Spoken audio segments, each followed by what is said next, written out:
every night I say, "All right, Zach, sleep well," and and then I don't, and then I realize you lied. So yeah, we just watched the Puss in Boots: The Last Wish, which was just kind of like a spur of the moment type deal we did today. I didn't want to watch it. We did it. It was funny as hell because we were sitting there, and we were like, "What do you want to go see?" There's Puss in Boots, there's Babylon, there's Avatar, there's nothing, and we're just like, he's like, I don't want to see it. I don't want to see any of them, really. So we pull up Rotten Tomatoes and we're looking at it, and I'm super excited for the film. The reviews are yes and no. You're either really for this movie or you're like, this shouldn't be shown to children. But the issue with it is it's like, for every 15, 20 reviews going, this is the greatest film known to man. Puss in Boots surprised me in a lot of ways. There was a lot of swearing. More swearing than I'd expect for a Shrek movie. Actually, more swearing than the first Shrek film had. Yeah. Because more swearing than any Shrek film has had. Combined. More swearing than any movie marketed towards 10-year-olds. There was a lot of bleeping. That's the thing, though. Like, they didn't bleep. First of all, they wrote hell into the script. And apparently crap. Which they don't consider a swear because they didn't bleep it. I don't consider crap a swear. It's just another slang for poop. I've gone so long with the words crap and shit that poop sounds very childish. Exactly, you know? I remember we're gonna segue a little bit. We're gonna not segue, fucking divert. I was really excited going into the film, seeing the reviews about it, because it was like, for every 10, like I said, every 10 good reviews, there was one saying like, this movie was super scary, a lot of swearing. I walked out with my kids. Like, I did not want them to watch this. And I'm like, how is that? How is it going to be super scary? Like, I'm very curious. It's a Shrek movie. Yeah, exactly, you know? And it's about Puss in Boots. Like, if you've seen the last Puss in Boots movie, you know to expect not a whole lot of adult themes and suggestions. But, nonetheless... I've gotten goosebumps. I almost teared up a little bit. I was scared. I understand why those kids were a little bit afraid. But there was also a lot of swearing, like you had mentioned. I almost laughed out loud in the theater. I did a couple times. I chuckled to myself. I loved it. Like, there was one bit where the dog says shithead. They censor it out. Put it on the poster. The dog says shithead. Club President, I want that photo of the dog saying shithead on my desk by tomorrow. I'm the mayor of Hollywood, and you made the dog say shithead. Get the city to... And it was fucking hilarious, because me and Zach both laughed to ourselves out loud, and then half the audience either laughs out loud, the kids find it fucking hilarious, those of them who understood what was happening, or the parents just go, oh! And grab their fucking kids and hold them back like there's a fucking elephant on the loose. Because then later on, it happened again. It was a flurry. They were roasting each other. And he just says like 20 different slurs and swears. They're all bleeped. And they're all in reference to a bear. That's all the context I'm going to give you. But it was just so many, so fast, and so shocking. I never would have thought a children's movie would do something like that. The animation style was honestly really, really good. I was very intrigued with it because it was like, they were animating on 2s, having a different frame rate, going into like sort of a Spider-Verse style, but also having regular CG. And I was like, oh, this looks really cool. I'm very excited to see how it molds into each other. And I thought it did absolutely phenomenal. The action sequences were mostly the animating on 2s, that frame rate. It looked like a matte painting, and it was beautiful. It was a big problem with the reviews that we read, that the change between the lower and higher frame FPS, whatever you want to call it, they thought it was like a change in actual quality going between the two, when it was more of like a stylistic choice for action sequences. And I was amazed how many people just didn't understand that. I mean, to people who don't regularly view movies like that, then yeah, you're not going to fully understand what's happening. But I understand it, but at the same time, though, with movies like Spider-Verse and even The Bad Guys, the DreamWorks' latest animated film besides, I think, Puss in Boots, that one even had bits of it going from CG to sort of animating on twos, but it was mostly just with character faces and whatnot. So it's not... Either these people haven't seen Spider-Verse and Bad Guys and don't understand the shift, which I think is a great thing for Spider-Verse to set, because I think now you can utilize animation as a whole as a tool instead of it just being like, oh, it's computer generated, whatever, this and that, hand-drawn animation, using everything together. So I think either they didn't watch those movies and understand the shift in current animation, or they're still just expecting the CG type deal. Which is very frustrating because it was very beautifully done. And all the action scenes were beautifully, I want to say choreographed, because they were.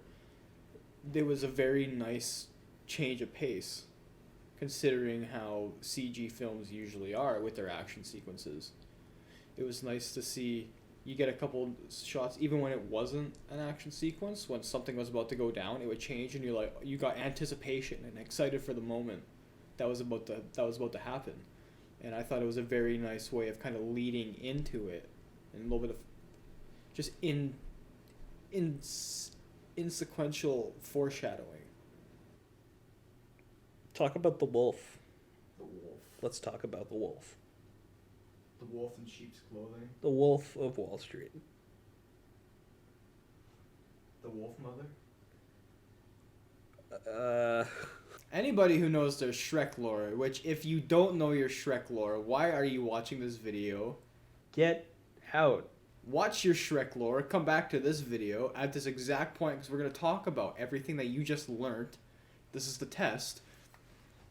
Get out. Alright, everybody now who knows their SHREK lore, except for those dinguses. The bears.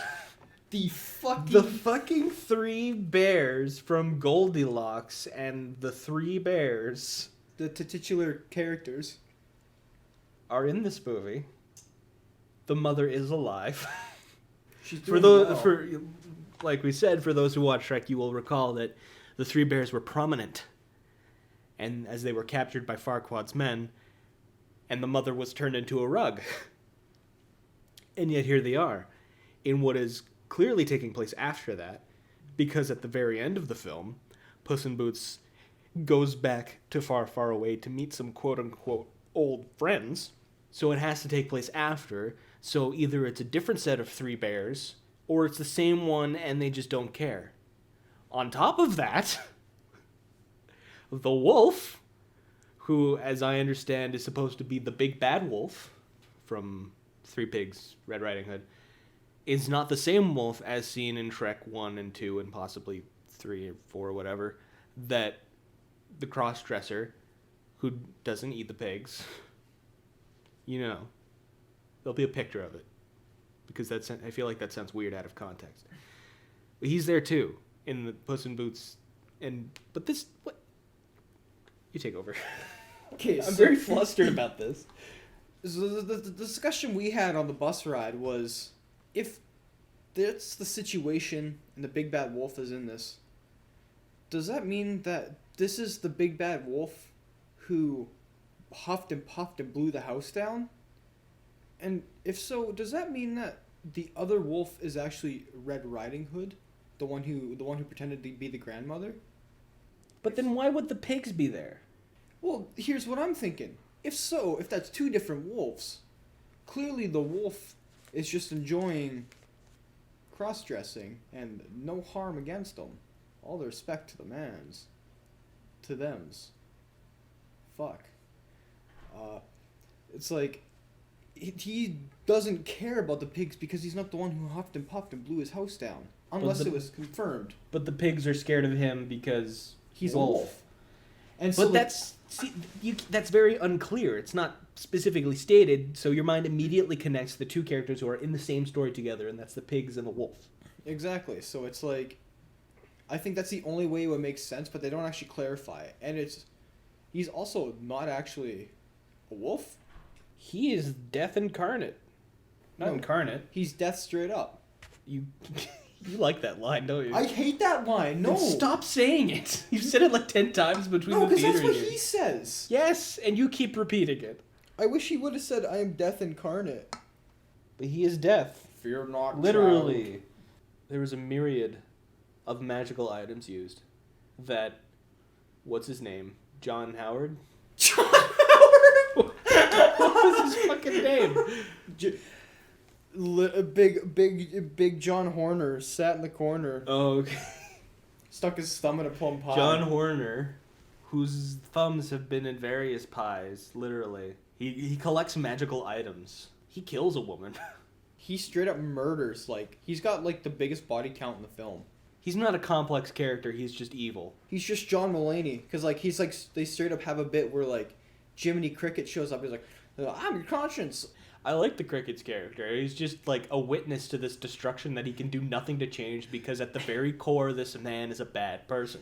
And it's funny because he's like, there's a moment where it's like, well, I'm gonna shoot these people, and the Cricket's like, oh, what are you doing? Why are you doing that? That's really bad. And Don't you like, realize that life has value and that at your core you really should be helping these people? And then he fires on them. And he fires on him, and then you just see like the look of like he looks like Robert J. Oppenheimer in the clip where he's like, I am become death. There's so many deaths in this movie. Yeah, Of people being brutally killed. yeah. There's a lot of swearing. There's a lot of deaths. I mean, This is an adult film. There's a And lot- I don't mean pornography. there's a lot of feet in this movie as well. You could have swore it was like a Tarantino furry film. Well, who knows how many of those bleeps were the N-word. You know he loves putting that in there, too. He likes being in his own movie saying it, no less. My favorite line in the film though was this line where he's like, "You have absolutely no value for human life. I'm out of here." And they start trying to kill him. It's fucking I just can't get over the fact he was like, they couldn't have at least asked Jerry Seinfeld to play Jiminy Cricket, because I think that would have been the funniest fucking little cameo ever. They probably did. And then just, he couldn't get him. He said, "No, I'm busy filming the Pop-Tarts, Booby. What do you want?" I'm busy eating airline food. That was the excuse he gave. That's his iconic Jerry Seinfeld line. I'm eating airplane food. I also want to acknowledge the fact that, if anybody, little John Horner should be upset at Pinocchio. Why is he taking it out on everybody else? Because Pinocchio isn't a real boy, and he prefers to take his anger out on living, feeling things. I got Also, he words. stole his cricket. He took his conscience. So maybe that's why he partied at Shrek's house in the second one. And he just kind of lies and doesn't really think about what he does. Yeah, he has no care for his actions or their consequences. And that's because he doesn't have his cricket. Yo! Because John Howard took it. Or whatever his name John is. Howard? Who's John Howard? I don't know. It's just Can you the one that- Google John I'm Howard? looking up pictures of John Howard. A few moments later. It's an Australian politician. Was he the one that got egged? I have no idea, but I'm not going to read through this guy's entire Wikipedia article just to find out if he was egged. But yeah, I think what's his name? John Howard? John Horner. Horner? I think he stole the cricket from Pinocchio like early on and then just forgot about it because he doesn't recognize it. Cause that's like the whole joke is like, come on, what was, Grasshopper. yeah, make me a wish. He's like, oh, I forgot he was Jerry Seinfeld. Oh, geez, I forgot about that years ago. I retired. Overall, Puss in Boots in the house on the walls. What was it called? Puss in Boots, the last wish. It was alright. It was all right. I liked it. Okay, good. It wasn't incredible, I thought. but I thought it was fine. How many pairs of boots would you give it out of 5? Why would I need 5 pairs of boots? Or is it 2 pairs of boots and 1 extra boot? My emergency backup boot. Sorry. How many lives out of 9? 9 being, I don't want to see it, and 1 being, Absolutely. I would give it my last life out of the 9 because that's the one I appreciated the most.